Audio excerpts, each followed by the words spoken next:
কবে মরবেন? কানে শুনি না, জোরে বলো। আপনি কবে মরবেন? আপনি মরে তো বাপের বিয়েটা হয়। আমি ইল্লে ইল্লে পড়বো কবে কোন তো? বাপের মতন ফাজিল হইছো না? হ্যাঁ, আমি মরলে তারপর ইন্না লিল্লাহ পড়বা, তারপর বাপের বিয়া করবো। ও মা, ইল্লে ইল্লে পড়ুন না। আপনি তো কইছেন যে বেঁচে থাকতে আপনার মেয়ের সাথে আমার বাবার বিয়ে দিবেন না। ইল্লে এবার আপনি মইরা যান, আপনার জন্য তোকে বিয়ে হইতেছে না।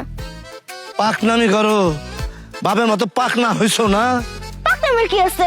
আপনি মরে তো আমার বাবার বিয়েটা দিতে পারি। থাপ্পড় দিয়ে তোর দাঁত ফালাই দিব, ফাজিল মেয়ে। থাপ্পড় দিব? থাপ্পড় দেবেন? একদম ইদ্দে মাঠে ফেটে দিব। পাটা দেহি, মারতো এটা দেহি কেমন সাহস। হ্যাঁ, ফেটাতেছি। আরে মা গো!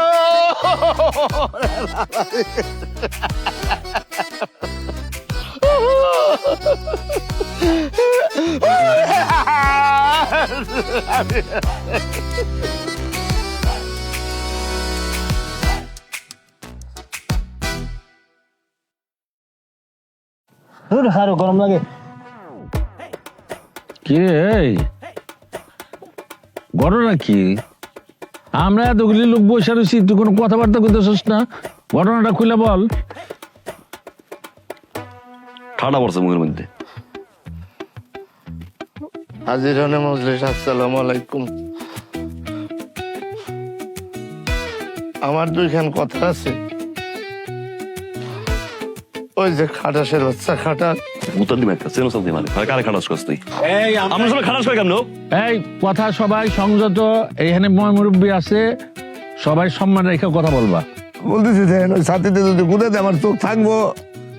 এই ছাতি নাড়াবি না, তুই শেষ কর। বিষয়টা হয়েছে যে হ্যাঁ, আমার যেখানে রাস্তাঘাট পথে ঘাটে যেইখানে দেখে ইন্না লিল্লাহি ওয়া ইন্না ইলাইহি রাজিউন, যাতে আমি মরে যাই, সব সময় একই কথা কয়, কিন্তু আমি মরি না।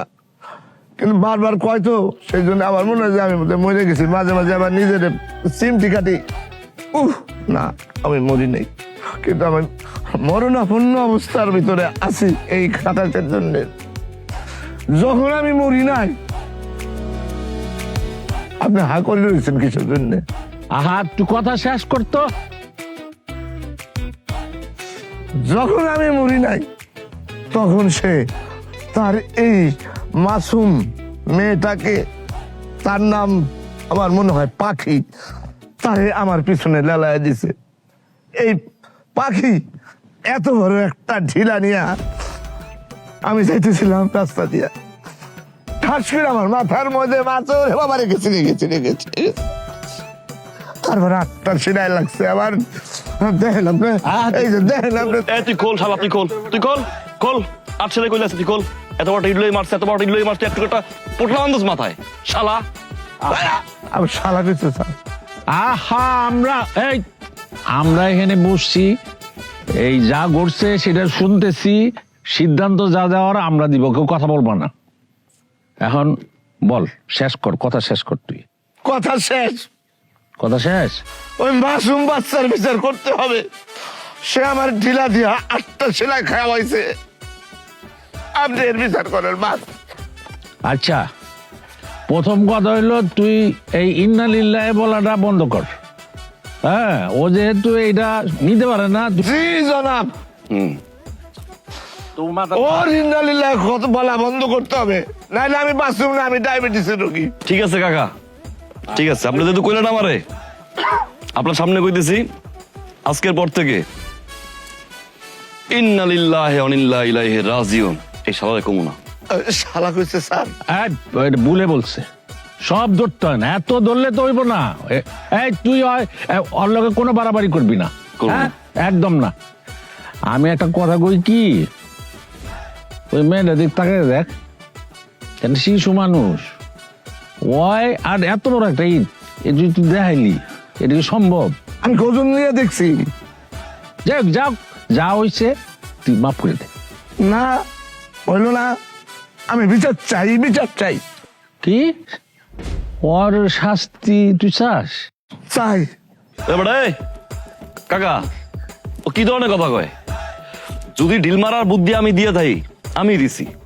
আমি নিজে কইছি আর মাথায় ঢিল মারতে শালার মাথা ফাড়াই লাস নাকি তুই যেটা আমি বুদ্ধি দিছি বিচারটা আমার উচিত শাস্তি আমার হইব আমার মাইয়ার কে আমি শাস্তি চাই আচ্ছা থাম,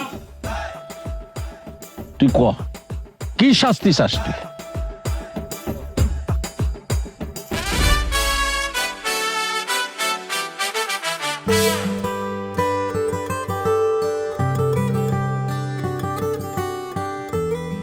আব্বা রেগে গেছে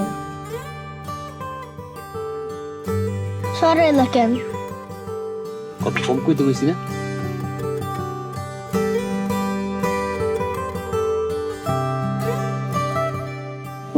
নিজেই শাস্তি করতে চাইছো কয় মিনিট আছে আম্মা? শেষ প্রায় আশেপাশে কেউ আছে? হ্যাঁ আশেপাশে কেউ আছে? নাই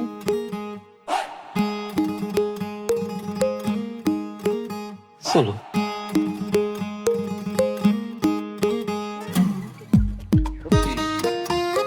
রহিম তার তো কপাল খুলছে কে ঈদ লাগছে তোর বড়া ওই যে তোর পারুর বাপ আছে না মরিস ওই খাটিসটা ঈদ লাগছে যা যা দেখে